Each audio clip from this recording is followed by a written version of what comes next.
All right, so I'm giving the seminar today, actually. I think most of you all know me. I introduce the seminar every week. I'm Travis Gallo, Assistant Professor in this department. And today I'm going to talk about a little line of research that may be a bit different than what you expect out of me. It's about trees and not animals. I titled it Seeing the Forest for the Trees and Seeing the Trees for the Forest. I don't know if you've heard this sort of phrase. I always think of it as, at least the first part, seeing the forest for the trees. Is that, or seeing the trees for the forest, is that you're sort of like sweating the small stuff and you're not seeing the bigger picture. And I think hopefully by the end you'll see why I sort of labeled it or titled the talk this way. So I consider myself more of a conservation scientist, conservation biologist, and we think of the biggest threats to sort of biodiversity loss and biodiversity decline as big land use changes like urbanization, agriculture, deforestation, energy development. But most of my work is really focusing in urban areas. And more than 50% of the global population now live in cities, and it's expected to continue growing. 10% of the Earth's surface or land cover is urban land cover, so it's one of the largest land covers sort of across the globe, and it's the fastest growing form of land use change. So really, when we think about urbanization and the impact it's having on the planet, it's really one of the greatest human impacts on the planet. And so this is sort of the focus of today's talk. But as someone that works in urban systems, urban ecology fascinates me in a way that we can sort of test these first principles and theories that we've thought up years ago in more rural natural systems and see if they hold up in these really highly heterogeneous, highly dynamic systems that we call cities. So I really like studying cities in that way.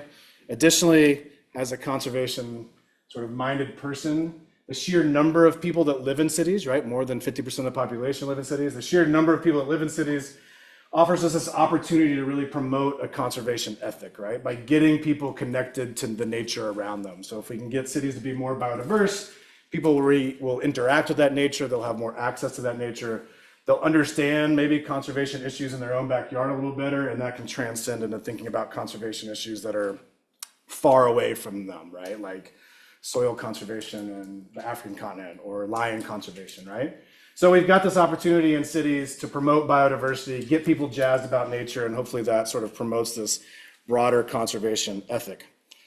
Additionally, in these areas that are human dominated or where everybody lives, nature also provides services to us, right, through ecosystem services. Green spaces and things like that give places for urban people to recreate, to walk, to have better mental wellness by being around nature, having access to nature. They provide these regulating ecosystem services like climate regulation, right? Cleaning water and air, flood control.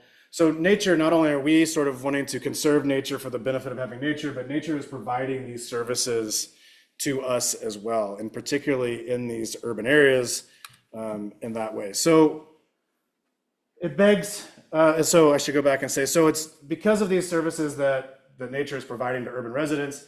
There's been a lot of focus over the last 20 or so years of really increasing biodiversity, increasing nature in cities. So land managers have really been trying to think about how to create more green spaces or manage the existing green spaces, restore green spaces, and bring more nature back into the city instead of this sort of old view of nature is outside the city and we leave the city to experience nature, right? So it begs sort of the question of like, where are green spaces and who are they benefiting, right?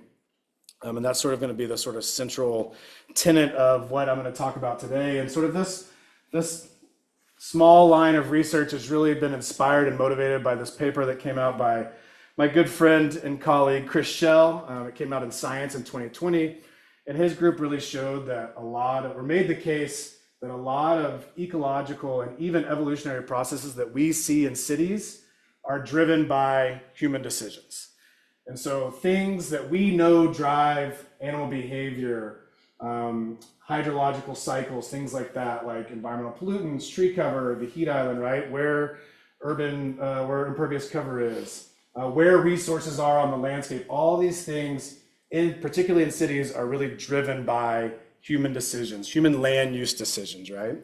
And historically, those decisions weren't without bias, right? A lot of our old, and sometimes modern, but a lot of our old urban land use decisions were based off of racism and classism and things like that. So if we can see potentially these legacy effects of racist and classist land use decisions on the ecological processes we're seeing today in cities. And so that sort of motivates these two studies that I'm going to talk about in this seminar. One, some folks have maybe seen small parts of it. I gave the sort of like when I was first working on this project, a hint of it in my job interview 3 years ago, still going on, almost there. And then a new project that my lab worked on for the last couple of years. All right. And so the first project here is thinking about the legacy effect of housing segregation on the green space distributions and compositions across US cities. All right. And I want to acknowledge my sort of collaborators and co-authors on this paper, Chris Schell at UC Berkeley, Mason Fedino and Seth Magley, who are at the Urban Wildlife Institute at Lincoln Park Zoo, and then Marcus Hendricks, who is here at the University of Maryland.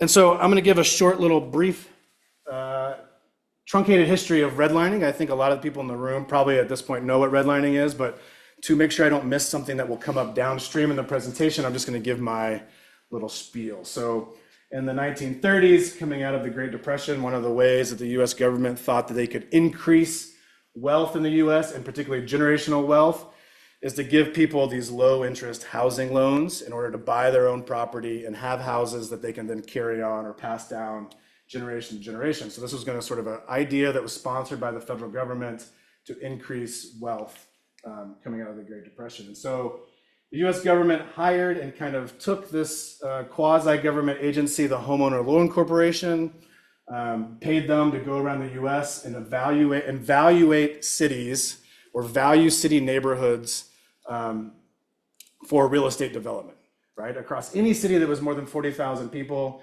had these maps drawn that sort of valued the different neighborhoods. And the thing about these maps, and this is the 1930s, is the thing about these maps is the value of these neighborhoods was almost solely made up by the racial makeup of those neighborhoods. So these green neighborhoods were predominantly white, affluent neighborhoods with really good, what they call good housing stock, and they were described as best. So the best neighborhoods to invest these low interest home loans in. Blue was still desirable. Yellow was definitely declining. So these are neighborhoods that you started to see more non-US born immigrants in those neighborhoods. And these were considered definitely declining. And then red was deemed hazardous, and they were deemed not to give any of these low interest home loans in the red neighborhoods. And these neighborhoods were made up of African-American communities and also non-US immigrants. And so we see racial discrimination in these and the giving of these low interest housing loans. And this was made illegal in 1954 with the Fair Housing Act. However, and I should also mention that this didn't create segregation. These neighborhoods are already segregated, right? It basically mapped and codified those segregations and made it where we value the neighborhoods based off the segregation and the discrimination that was already happening in our society. But even though it was outlawed in 1954, it sort of codified how we value neighborhoods in the United States based off of race and class, all right? And so we saw, still in history, we see sort of this sort of stuff popping up and ways for them to get around it. And we also see to this day legacies of this redlining. So in these communities, we call them redline communities, so those communities that were once redlined, we still to this day see higher rates of poverty, we see higher rates of pollution, we see higher rates of siting of pollution generating infrastructure, and we see lower access to healthcare. So still these redline communities to this day have increased social vulnerability. And so we're seeing these legacy effects even, 70, 90 to 100 years later. More and more research in the last 5 to 6 years have been coming out looking at the environmental legacies in these redline communities. So this paper, Hoffman et al. From the University of Richmond came out and showed that those neighborhoods that were once redlined are hotter, and they attributed those to having lower tree cover and higher impervious cover in those neighborhoods.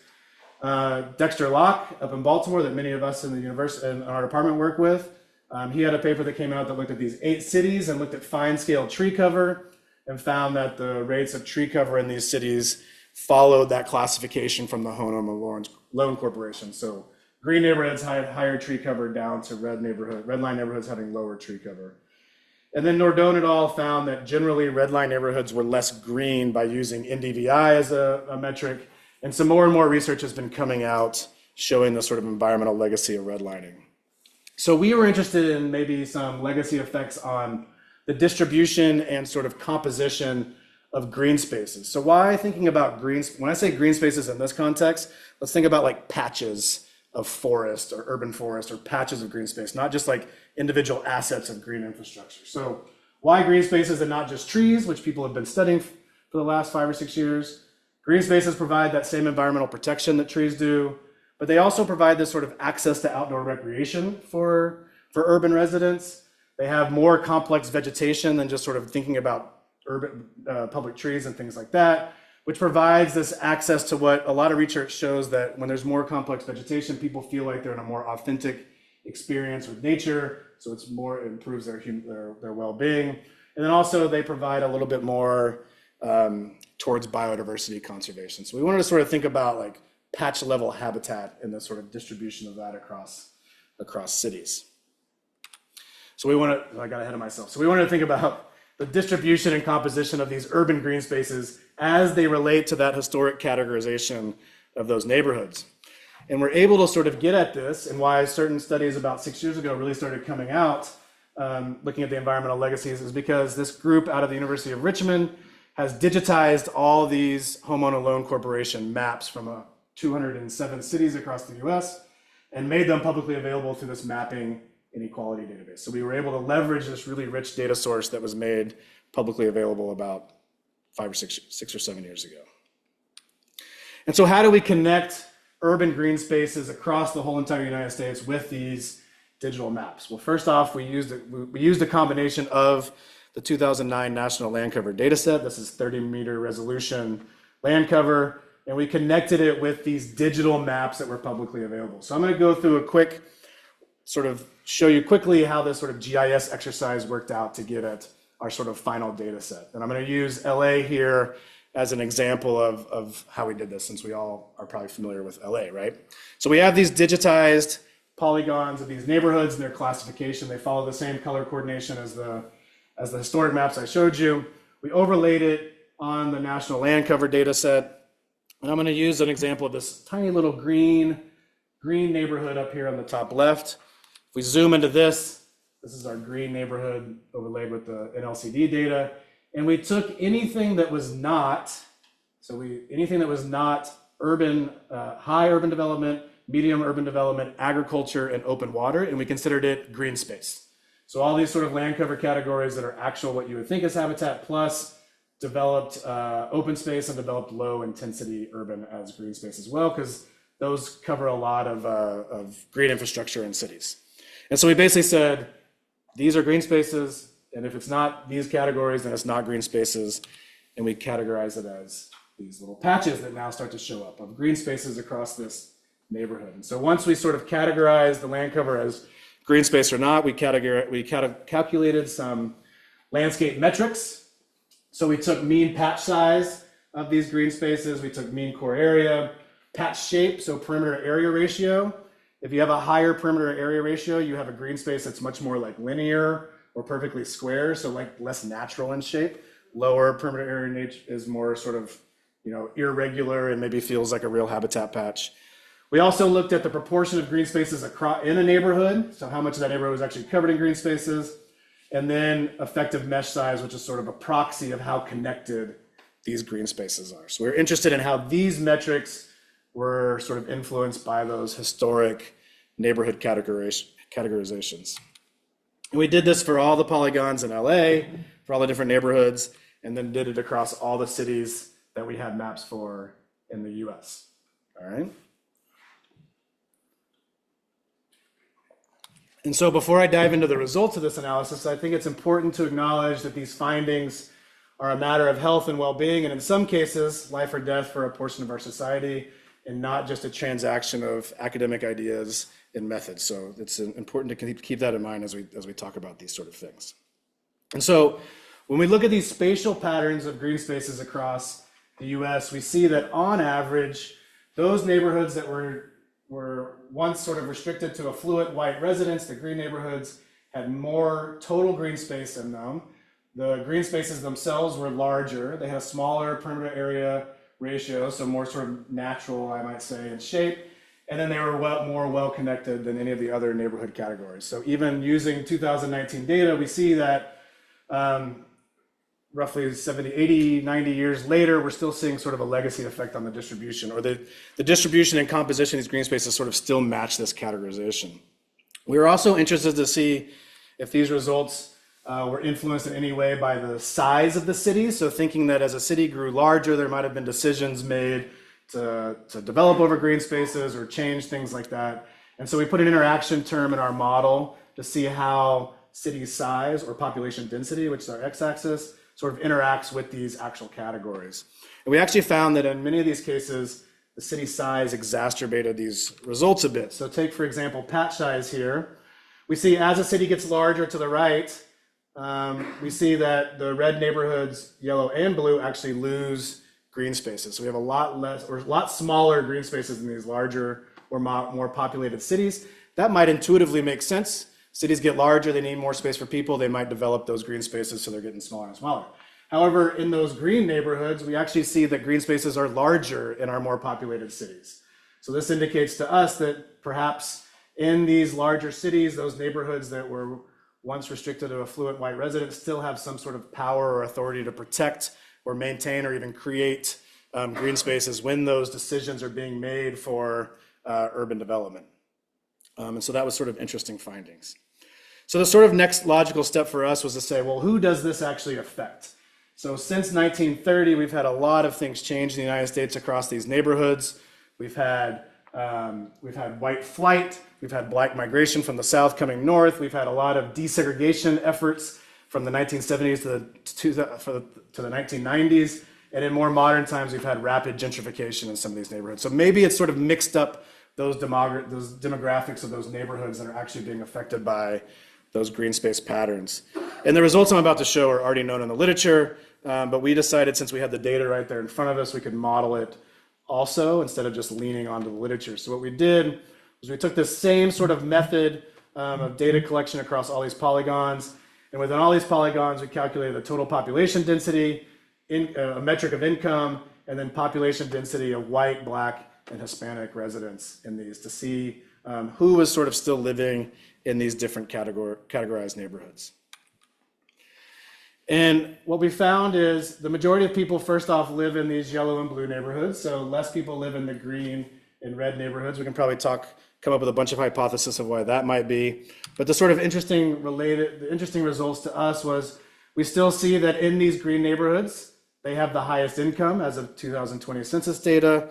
And also a majority of the black and Hispanic population live in these once redlined or these redlined neighborhoods. And actually the lowest population of black and Hispanic population, so communities of color, live in these green neighborhoods. So these green neighborhoods have the larger green spaces, the most green spaces, the more well-connected green spaces, but those marginalized communities are still living in the red line neighborhoods and not really in those green neighborhoods. And so when we put all this together, it seems that green spaces and thus nature and access to nature tend to be still in these wealthy neighborhoods, and those neighborhoods have little to no black or Hispanic residents. And so our results suggest that these follow a pattern of a legacy of this sort of active redlining. In neighborhoods that were once redlined have less green spaces and lower quality green spaces that are still predominantly occupied by communities of color and low income residents. And therefore the most marginalized still continue to have less access to nature.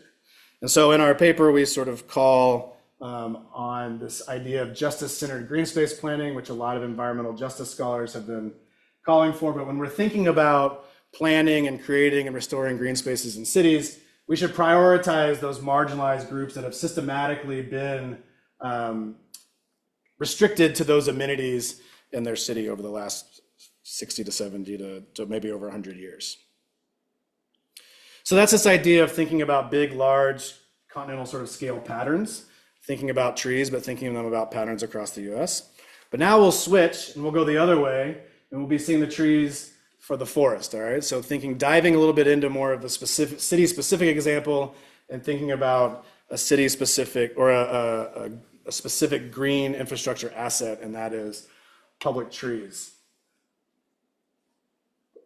So this is a side project that my lab and one special guest visiting scientist, Sharfa Hussain, have been working on for the last couple of years.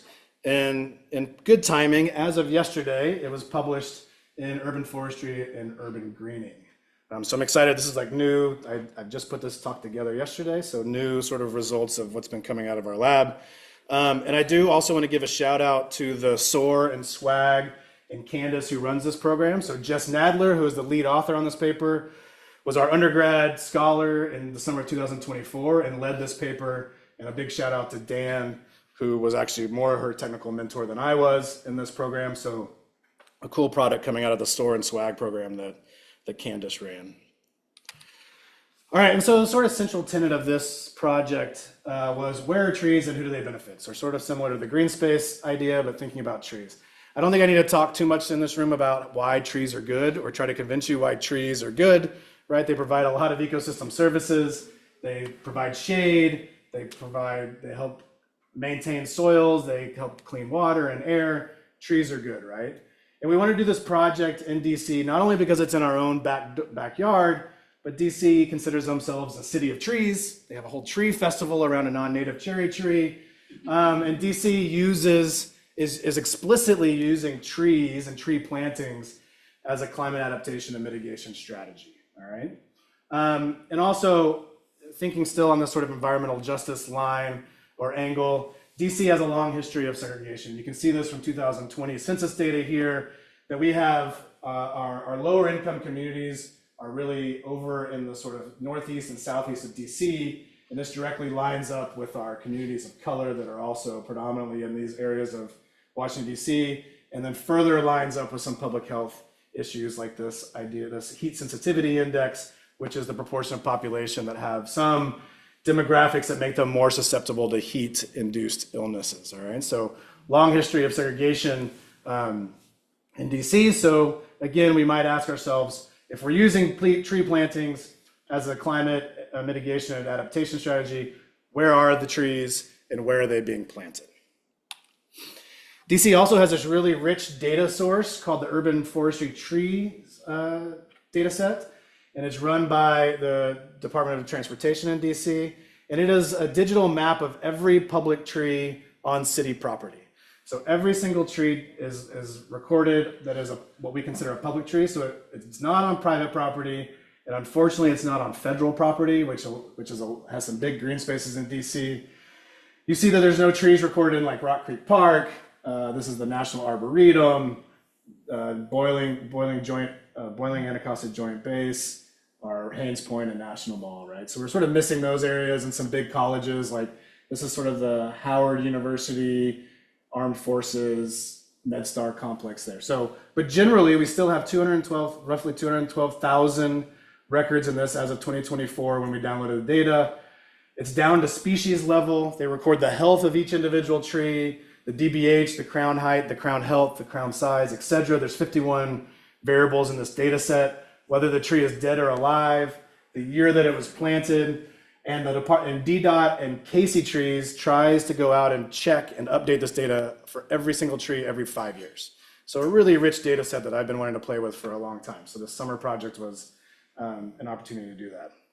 I think Baltimore has a very similar tree inventory, but DC's is considered one of the better ones in the nation.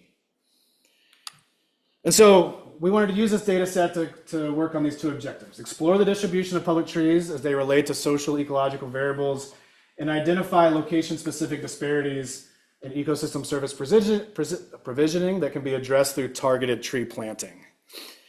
And so we used that database to look at 4 specific tree metrics. One, we were interested in canopy cover, overall canopy cover, thinking about like shade and cooling and that sort of aspect. This metric actually came from the Chesapeake Bay 1 meter resolution land cover, so it did not get calculated out of the tree database. We also wanted to think about native tree diversity, so we calculated the Shannon Diversity Index, and this is thinking about people's experience with nature. There's a lot of literature that shows people have better mental health when they're around higher species richness, And so thinking about tree diversity in the city. We also are interested in oak abundance. There's a lot of cool research that's been coming out of Doug Talamay's lab at University of Delaware showing that you get your best bang for your buck with oak trees in cities. Not only are they big and they provide a lot of shade, and their big fat leaves collect particles like particulate matter out of the air, but from a wildlife perspective, so I'm slipping in a little bit of wildlife into a plant talk, a tree talk, they harbor the most biodiversity of any other tree that's planted in cities. So they have a high diversity of caterpillars and insects, which they've shown through empirical research, makes higher bird diversity that uses those trees, which increases higher success and fecundity of birds in there. So we were interested in where oaks were in the city from that perspective. And then also thinking about where DC is planting trees. So looking at recent tree plantings in the last 5 years. And so we calculated these metrics from that tree database in this 550 meter by 550 meter grid across the city. And the reason we chose that size, 550 meters, is just the average size of a census block in DC. And for reasons you'll see later on, we decided to go with a grid instead of just calculating this at the census block. So we calculated these 4 tree metrics across the city in each one of these cells. And then our variables that we were interested, those social ecological variables, we were interested in seeing how they influence our response variables.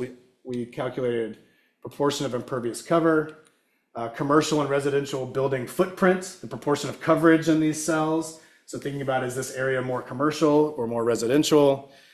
A prestige index. So Washington, D.C. is our nation's capital. It takes a lot of pride in particular areas of the city. And so we found in the literature a prestige index for neighborhoods and calculated that. Our hypothesis was that in these areas that have more monuments and libraries and things like that, they may take more pride in their trees and have more trees or more oaks or things like that. Mean building age, so just thinking about neighborhood demographics. Proportion of renters, which we found was important because renters may rely on public trees a lot more than private trees on private property because they don't always have the capacity to plant their own trees. And then the heat sensitivity index. And so we calculated these independent variables also across in each one of these cells across our grid across DC. So what makes our study a little bit more novel than a similar analysis that have been done in a few other cities is that we have this explicit public health component put into there. So I want to sort of describe what this heat sensitivity index is in a little bit more detail. So in 2020, this Cadmus group developed these methods to develop a heat sensitivity index for the city of Washington, D.C., this report on climate change. And what the heat sensitivity index does is it encompasses these 9 variables, which are demographics that make a person more susceptible or prone to heat-induced illnesses. All right, so we have proportion of people of color, total population under 5 years of age, and total population of over 65, so our young and older population. Total population below 200% of the poverty ratio, so it's got an income component. Total population with a disability. Total population who aren't proficient in English. So we got those from this all comes from the census data. And then crude prevalence of obesity, asthma, and coronary heart disease, which comes from the CDC. So they calculated this across census tracts, and they scaled each one of these variables to be min-max scaled and also divided by the total number of units they collected it from to put these all on the same scale. And then to get your heat sensitivity index, you just sum this component index for each one. So the higher the value, the more prone to heat-borne illnesses that sort of census block or census tract in this case would be. So we decided to update this to more recent data and apply it to our 550 meter grid. So we basically went back and collected all updated data for this and then calculated for that grid as well. So we have it to match up with all our other predictor variables. Excuse me. And then we just fit these into a multi-scale geographically weighted regression model. And so I'm going to give a short, quick lesson on what a multi-scale geographically weighted regression model is. So with a traditional linear regression, if we were to calculate a linear regression of our response variables and predictor variables across our city, we would be assuming that the effect of those variables is spatially constant across the city or spatially uniform. It doesn't vary across the city.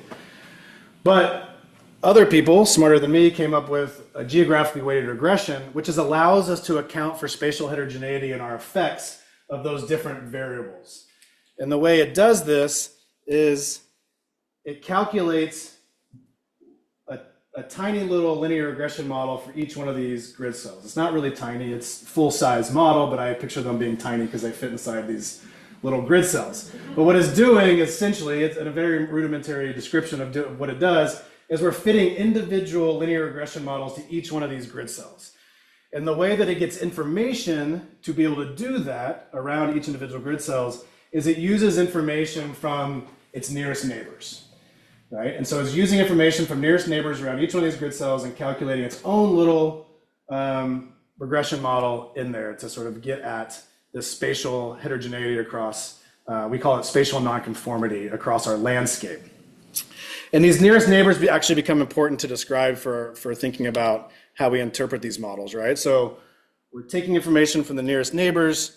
If we have less nearest neighbors, so what we might call sort of, this one is, we call these, the bandwidth is the terminology I'll use throughout the presentation. This is just the number of nearest neighbors that this model took information from to make a regression model for this cell here. So here we have a bandwidth of 14. If we have a small bandwidth, where we're using few near neighbors, that means we're assuming there's a lot of spatial variability across our landscape.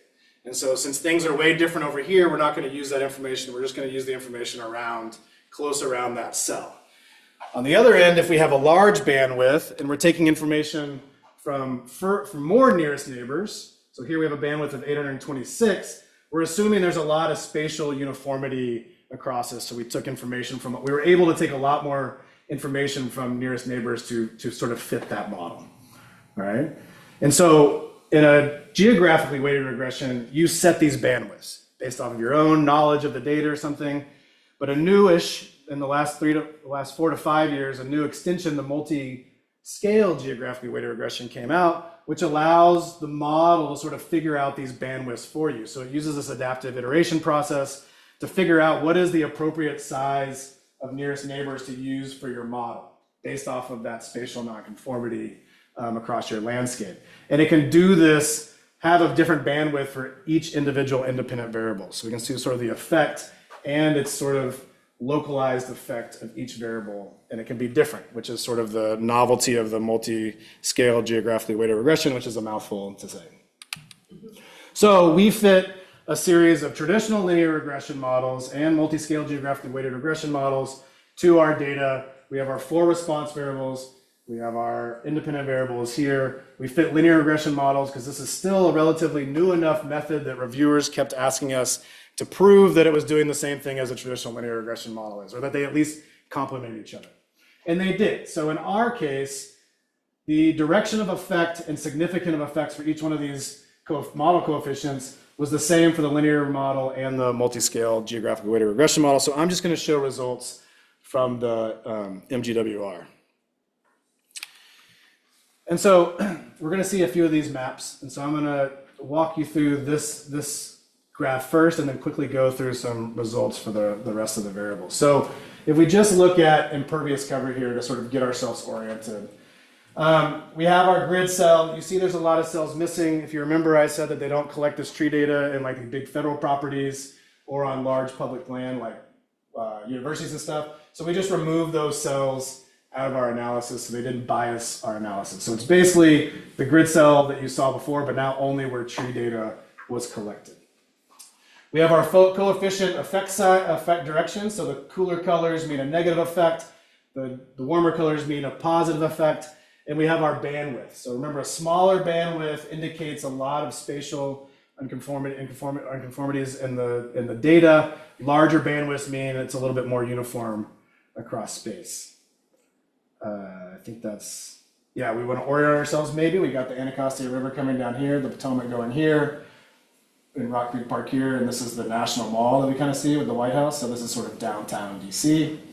Just to orient yourself to those sort of neighborhoods if you know DC pretty well. So if we look at impervious cover, just going to highlight a couple examples out of this data. If we look at impervious cover, it seems that we have a negative effect with tree cover and impervious cover across our city, which kind of makes sense to us. Where there's concrete and buildings, there's less likely to have tree cover. But we have a really small bandwidth however. So even though we're seeing a consistent negative relationship, there seems to be a lot of spatial heterogeneity in that effect size. And also another example here is looking at residential buildings.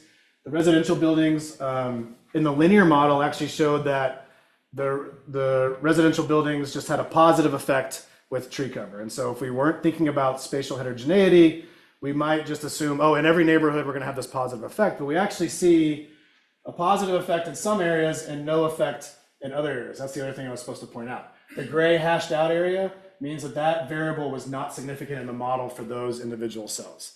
So the color is cells where we saw a significant effect of that variable. Gray means it wasn't significant. All right, so we may think we're doing a good job of having tree cover in residential neighborhoods areas, but in some of these neighborhoods, it's actually no effect. And so we could think about how land managers might be able to use this localized information to sort of target some of these areas. And we'll see some other examples, but this is a cool case of how these geographically weighted regressions can give us more information. Commercial buildings in the linear model actually showed no significance, but when we look at it with the geographically weighted regression, particularly this multi-scaled one, we actually see in some neighborhoods we had a positive effect, but in other neighborhoods we had this negative effect. So you can actually see these localized differences in the effect of those variables on your response variable. So for the sake of time, I'm going to quickly go through just some of these and highlight some feature of one of them. This is native tree diversity. Again, we see some localized strong effects here in like particular neighborhoods, but generally across DC, we didn't see much of a significant effect on a lot of these cells, whereas the residential buildings in our linear model came out as significantly positive. And so you might not see the full story here, right, of like where this relationship is strongly positive when we're just thinking about it being uniform across the city. And so we can think about how land managers might use this to increase native tree diversity in these areas where it wasn't significant, or just also just sort of realizing like, hey, maybe this neighborhood had such a strong effect that it washed out our results from our traditional linear regression model.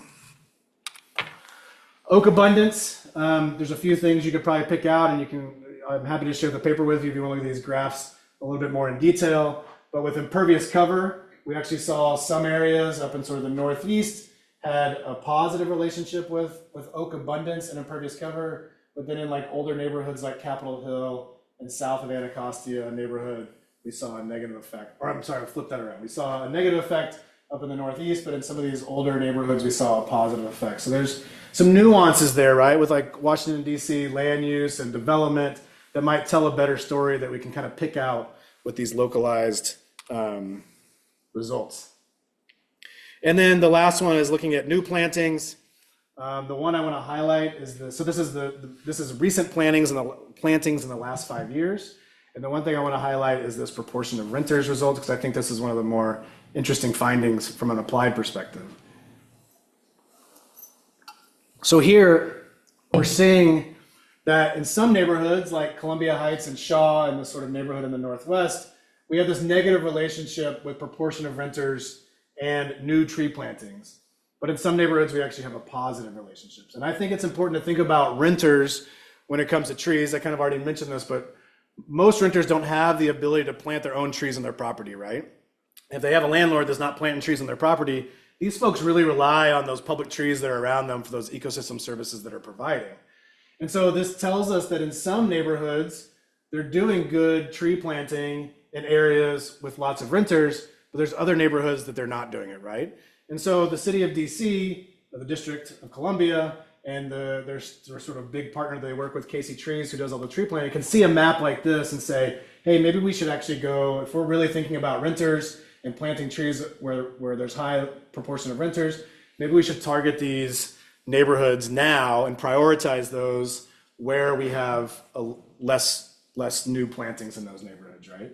And so I think this is where you can see these sort of like finding these hyper-local relationships between your variables can help land managers in deciding where they plant trees. And then I have an asterisk on new plantings to give myself a reminder that I do want to talk about heat sensitivity in this context.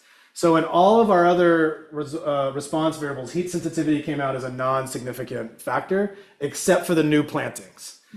And in the new plantings, heat sensitivity in our linear model, so not the geographically weighted regression model, it was a significant positive effect. We had a positive beta value, and our confidence intervals don't overlap 0. And our bandwidth of the MGWR was 525, which is all the cells it used all the cells that we had available for it, which eventually just turns it into a linear regression model, right? Because it's using information across the whole city and assuming uniformity. So what we're seeing here, I think, is a good sign, is that these new tree plantings have a significant positive relationship with heat sensitivity index, and that seems to be pretty uniform across the city. So it seems like new tree plantings are happening in those areas where they need them the most from a public health perspective. So this was a cool sort of highlight of those results. And so how can this information be used, right? So I think I've kind of hinted at it going through the results, so this is a little redundant, but thinking about targeted tree planting. So this is that case again of residential buildings in oak abundance. Our traditional linear model that a lot of people probably run to understand relationships would have said, hey, where there's residential buildings, there's lots of oaks because we have this general positive relationship. But by digging in, we actually see these sort of hyperlocal scenarios that the traditional linear model would have missed in telling that story, right?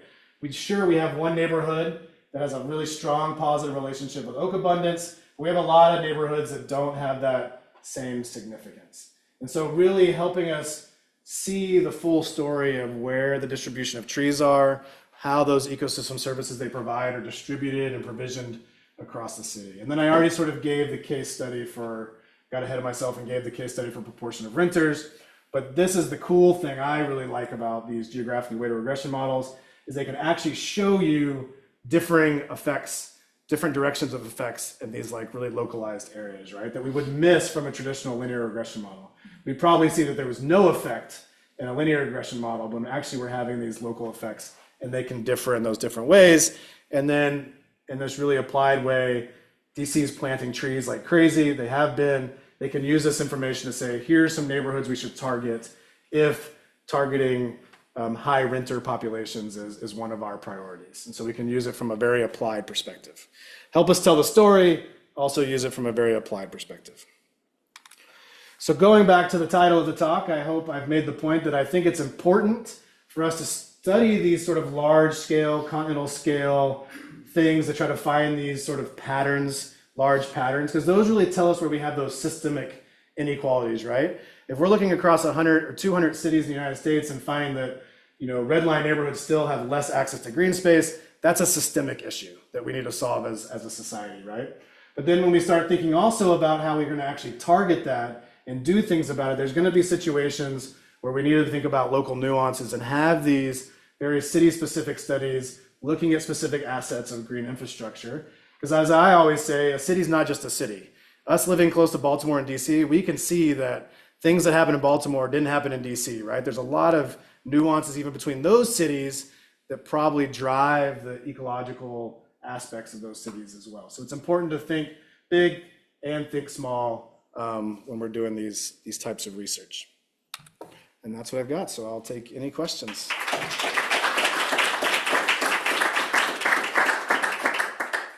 So we're at 10 till. There isn't a class this time after us, so we don't have to rush out. But if you need to leave, I understand. But I'll also stick around and answer any questions.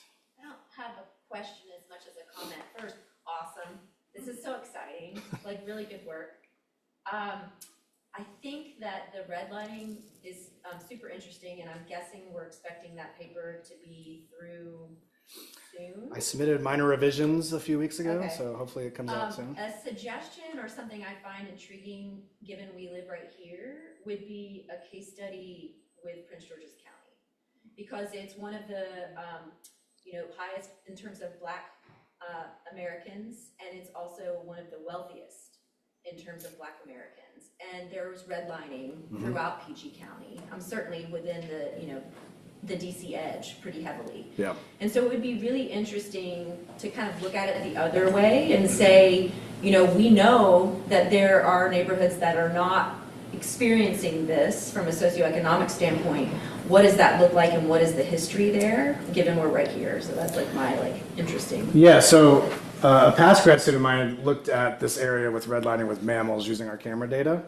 And so an interesting tidbit is that DC isn't actually in that homeowners loan corporation data set, because the homeowner loan corporation never did DC because it was the district. but the FHA did. So one thing is homeowner loan corporation went away, and the FHA basically picked up their methodology and made their own maps. But then the federal government destroyed a lot of the FHA maps, probably to hide their their tracks. But the story I understand about this group at University of Richmond is that someone like found in a library a stash of these homeowner loan corporation maps that nobody knew existed, and was like, we should digitize these, and they had a whole project. So there is an FHA map that does still exist for DC, and the sort of, it's mostly DC, but the neighborhood categorization is sort of finger into PG in Montgomery County, and it's not, I mean, it still kind of does a little bit of Arlington and Alexandria, Virginia, but it doesn't go fully out into the counties much. And then none of the cities like Rockville and that kind of stuff isn't in the data set. It wasn't big enough at the time to be registered. So there may be some assumptions you have to make about the neighborhoods when it comes to actual like redlining, like proof of redlining and stuff. Yeah. But yeah, definitely. Yeah, it'd be really interesting though, because I think there's a story. If anybody's interested in that, I can point you to that FHA map and we digitize it in our lab, so I have a shaped file of it and stuff. I'll second, really, really cool. And a question I'm thinking about with your second study, how decision-making about where trees go and how they're planted may fit into the modeling you're doing or the advice that comes after. And I'm thinking about things like right tree for the right place, or soil type, or if you're planting in a stormwater control tree pit, you're going to want something like a red maple or a sweet gum. Is that something that you're starting to think about or could work into this? Yeah, I think so. I mean, this paper has like 5 paragraphs in the discussion of limitations of our study, right? It's one of those papers. And one of those was the native tree diversity, right? Like we make the case we need more diversity. And one of the reviewers was like, you can't have a bunch of diversity because like some trees don't grow in cities. So then we made the case, well, this should like inform, like a priority then should be that growers and producers should start trying to find more diversity to put in the market, right? Because like even the people planting are limited by what's available to plant. So yeah, we talk about that a little bit. And actually, Karen Berghardt has a student over, they're working on some of that sort of like tree, with Dexter Locke on like species-specific tree decisions, right? Like what does well. Tree cover, right, doesn't do well with impervious cover, and probably in downtown DC, you can't put a lot of big trees down there because buildings. So we made the case, well, if this is the case, you should still think about how to increase like green walls and green infrastructure. So yeah, I think the big limitation paragraph we have in the paper is like, the next step is like, why? Like, right, we found these patterns. I live in DC, I can kind of come up with these ideas off the top of my head, but like, there is social scientists that could study why these decisions were made, right, over time and why we see these patterns. So yeah, I think that's like a next logical step. If you're interested, but like we see patterns, right? So like, Casey Trees could use some of these maps and be like, we're gonna go right there and prioritize that area, even though they don't know why it's that case at the moment, right? That's true too, yeah. Yeah. Where do they plant these trees when they're going out and planting new trees? Is it old places where there was a tree, a hole in the sidewalk, or is it a vacant lot, or is it just highly variable? It's all the above from my understanding, it's all of the above on public city land. So like the hellscape in front of houses is public. So they'll put trees in between trees when they recognize that like some of the trees are really old. They'll put them like, little triangle parks in DC. They'll plant trees around in those. Tree boxes, they'll replace dead trees. So any sort of, that's how I'd have to say it. Like Casey Trees is starting a residential tree program, and they've been mapping residential trees, and we tried to add it into this. They shared that data with us, but it was pretty sparse still, like whose residential tree is mapped, but yeah. I wondered, you showed stuff from the West, and there's always a lot of, or seems in the last couple of years, a lot about homeless populations and the use of green spaces and the tensions there. And I wonder if there's data sets that also, you have income and you have renters, but I'm wondering about, homeless, if that's a quantifiable amount somewhere in some of this in terms of redlining or not, or what. Because I know, for instance, I was reading an article from Portland where they're talking about like limiting access to green spaces, counter to it, but because of homelessness. Yeah. And so I just wondered, if that. There is a derived data set called the social vulnerability data, which is like, takes a bunch of, it's like that heat sensitivity thing, and they take a bunch of stuff. And I know that like unhoused people is sort of like a variable in that. It might be interesting to yeah. run in some of those west, like, because there's different policies, of course, across the nation Yeah. about unhoused homeless, so, Yeah. thought. There was a spot that kept kind of showing up on all your maps, and I was really curious about what, like, it's either one way or the other, darker in that area. I was trying to look on my phone to see. Is it like this area right here? Yeah, what is that area? You know, I don't know.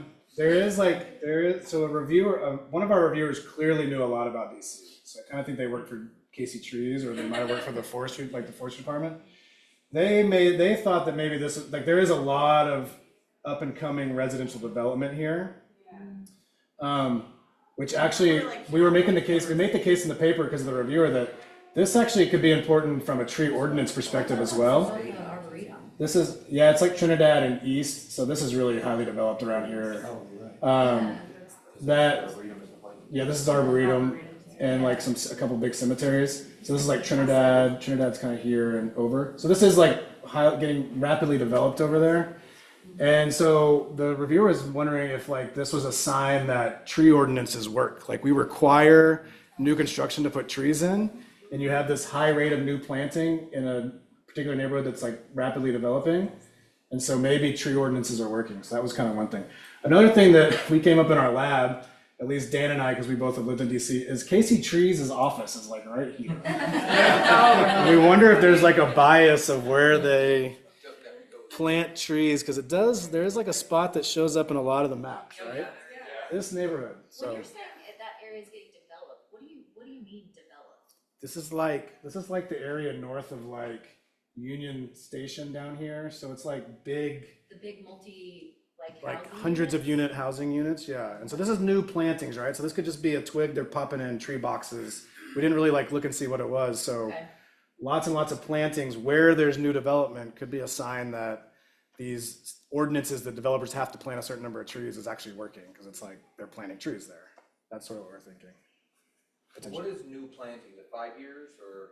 So there's a date of when the tree was planted. So we just extracted all the trees that have been planted in the last 5 years and then summed them. So just the number of plantings within the last 5 years. Well, I mean, I think it would be interesting to say, what about the 5 years before that? Because that would all be down at the waterfront. Absolutely, and we started down that track, and it was a summer project led by an undergrad, and this is what showed up. But yes, the idea of the new planting started as this like temporal time series data.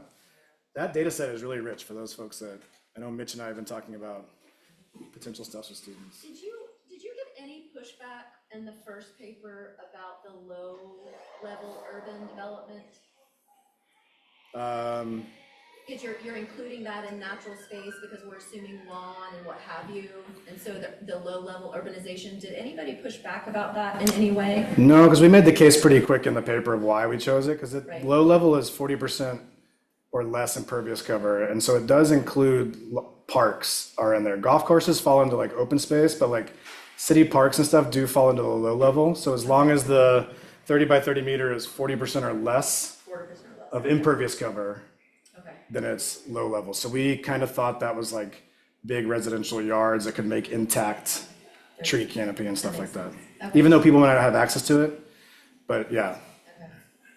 We got pushed back the first time that there's 3 papers that have come out that say that like NLCD is the worst product for measuring trees in cities because it creates this like canyon effect that their satellites actually can't measure. So a lot of the places that say high urban development actually could have a lot more green than is being picked Well, up. too bad we can't do it more clearly with DC given the Chesapeake data. Yeah. No, that would have been really cool. Yeah, but we made the case. We found a couple papers that showed that actually NLCD is good at picking up tree patches, maybe not individual trees in a city, but it can pick up these green space patches, is what you were going at. There's this question back here. Yeah. But are they including rooftop trees in these, like from that law that only makes construction? In the green space one or the tree data set? The tree data set. That's a good question. Like if a tree is on the roof of a public library, I wonder if that counted in the tree data set. I would have to look, I don't know. It would not be if it's like on a home or like an apartment building rooftop because private property isn't in that data set. But if it was like Like I'm thinking about the MLK library downtown has a big rooftop garden that probably has trees in it. I wonder if those are in the data set. Yeah, probably pretty minimal, but they might be. That's interesting. All right, thank you all. Nice.